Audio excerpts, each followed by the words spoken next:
So what's going on, tool groupies, do-it-yourselfers? Welcome to the Backwoods Mechanic channel. Today we're doing a do-it-yourself video for anyone out there potentially working on this box truck.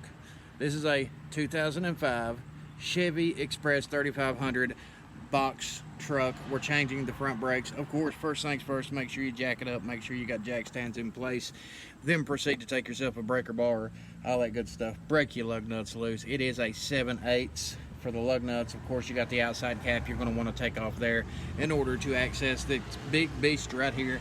Right here is your brake caliper, and as soon as you look over the back side right here, you'll see that you've got this brake caliper. You've got two bolts right there, 18mm bolts. You got a 10mm bleeder screw. We're going to take all this out, take it off here. We're going to check this out, get this caliper off here, put some new brakes on, and go from there. So for the time being, I'm going to set the camera right down here, and hopefully you'll be able to see how everything is getting done, and we will go from there. Now, of course, sometimes you might want to have a few tools handy. You know, I used some Gearwrench impact sockets, 7/8, to get the lug nuts off, along with a snap-on impact. I got my Gearwrench hammer here. I got some basic little banger wrenches by Hyper Tough, your basic little Walmart brand, so I can beat the hell out of them if I need to. The links will be in the description box below for the tool reviews for those. And of course, you know, to make my job easier, I decided I was going to bring my flex head Kobalt ratchet here, 1/2-inch drive ratchet. That way we can make this as easy as possible. And of course, you're going to need a brake shredder, link in the description box below. One thing, if you haven't used this stuff right here, this is called Deep Creep Sea Foam. I started picking this up from CarQuest years ago, and anytime I have problems with rusted bolts, this is some of the best stuff I have ever seen. It's better than PB Blaster. It is better than WD-40. I mean, this stuff works wonders. And it might run you about 10 bucks. You can get it at other stores. I'll go ahead and spray it on the fasteners and the bolts back here. That way it gives it time to set in, helps loosen that stuff up. That way, if it's less likely to strip, then it's going to make my job easier, of course. Now, starting out, it's always better to use a 6-point wrench, but I've got a 12-point on this particular gig right here, so I'll get it out and make sure to check it. It is an 18mm. And of course, I have got my D-Waltz. That way, my 6-point here. We'll try to break it loose that way. That'll be lefty-loosey.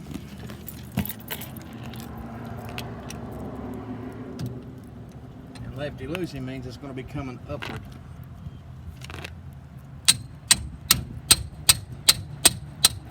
Now, if you can do it that way and break it loose, as you can see, it broke that bolt loose, and it was a 6-point design, so it won't strip it out or any of that good stuff. And then we will do the same thing. Now, it might be hell on your ratchet. They might not want to warranty it out afterwards, you know, if you beat the hell out of something like that. But D-Walt's got a pretty good ratchet. Well, make sure we get on the socket here, or on the head of the fastener a little bit better. We want to make sure it's a nice tight fit before we start beating on it.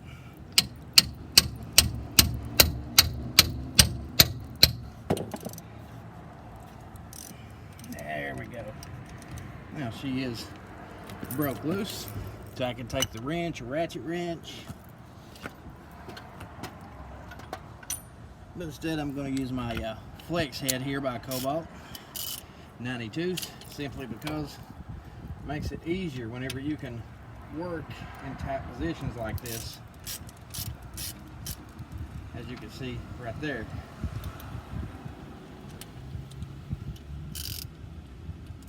It would help if I set it the right direction to begin with.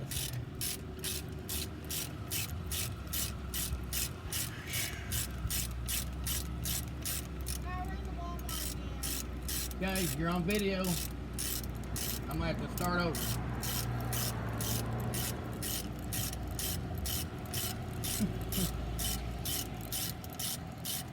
Slight interruption. The wife has to go to Walmart, apparently. She likes stopping and talking to me, and it seems like half the time when she stops and talks to me, I'm smack dab in the middle of doing a do-it-yourself video or tool review or something of that nature. But as you can see here with this flex head ratchet, you know, you ain't got to get in behind there, you ain't got to lean over as much and all that good stuff.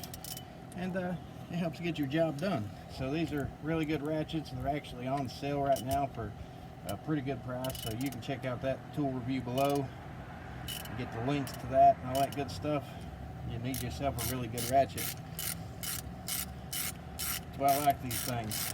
I'm essentially loosening the main two caliber bolts right here that holds the caliber in place. They are 18 millimeter.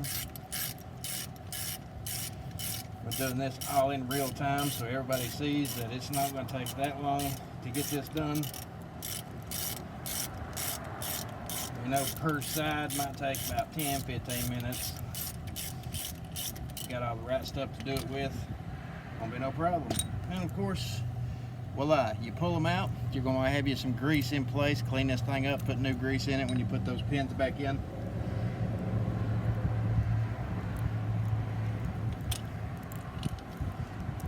You always want to have good grease, because if not, it'll seize up inside the calibers.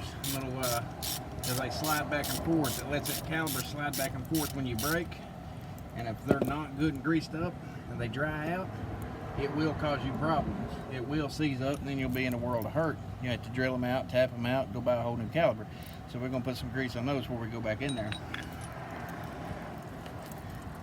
Then of course, most of the time, someone will have themselves a screwdriver,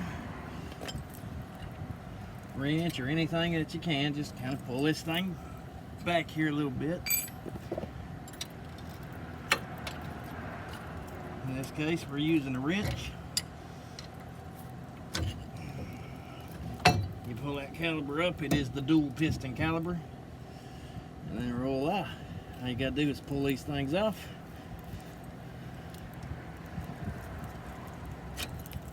As you can see right there. Now, this one didn't need brakes, but the owner bought the brakes. He wants them on here, so we're going to change them for him. He can keep these as a backup. He said he wanted them changed, period. So that's what our job is today, is to change them. You pull those off there, of course. You get your new ones. We got these from CarQuest. These are Wherever Platinum Professionals. PXD 784H, made in India. Model number for these right here. And these are nice. They do come, they give you everything you'll kind of need in the box. Right, they give you your brakes all wrapped up. They give you your accessories, and sometimes they'll even give you a little case of lubrication down in there. Which this is a substantial difference in thickness here, you know, compared to this one. And then of course you'll want to match them all up, make sure everything goes on.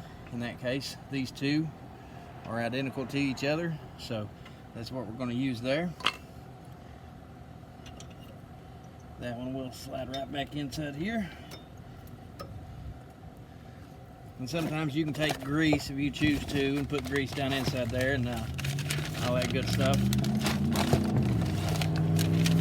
That way when they slide back and forth, they'll feel all right. This one, that one's got the strap on it, so let you know which one's the different one on that one. This one will go on the outside right here.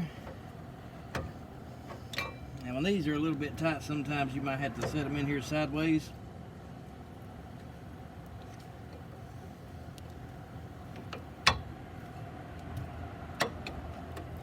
And then poof, right there you go. Then comes to the caliber.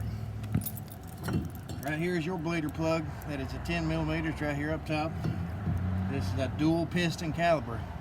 It means it's got two of these on it. Now you can use C-clamps, two different ones for this.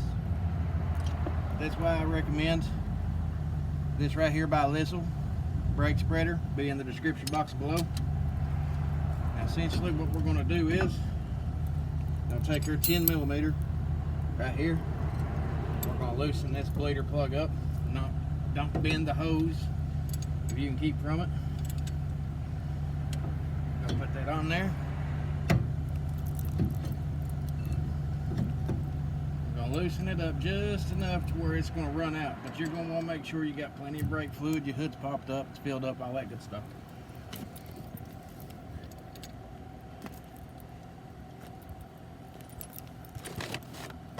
We're gonna set this up right here.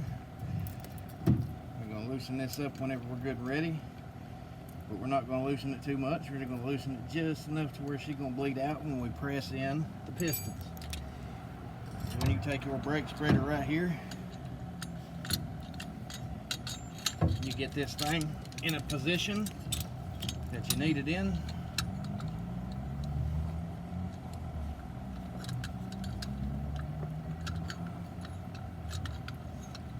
Like so. Those will press right up against there. Brake spreader will pinch it right here in the middle, and all you got to do is squeeze it. Kind of works like a caulking gun, and when you're squeezing it, it's going to push out all that brake fluid,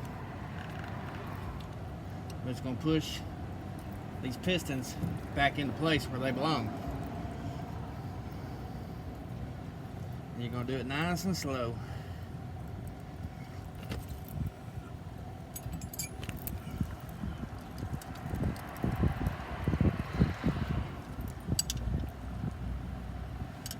Put your pistons back in line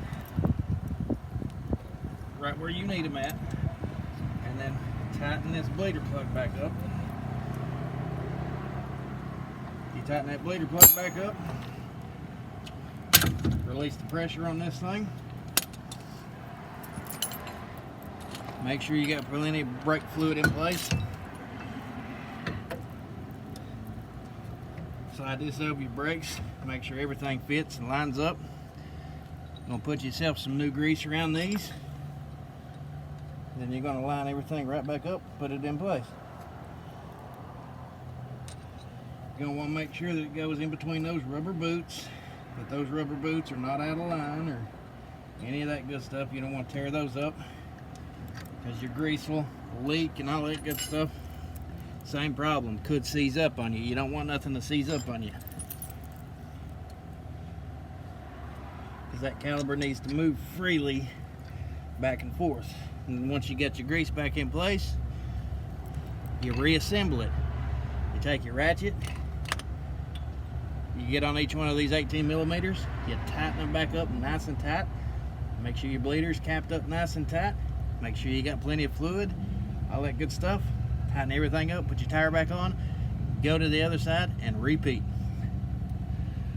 For bigger and better do-it-yourself videos in the future, folks, hit that subscribe button. Because once this channel breaks over 1,101 subscribers, I'm going to invest in better quality camera, better editing software, do bigger, better tool reviews, and I'm going to reward people for helping me by giving away some free tools. So until next time, I hope this has helped someone out.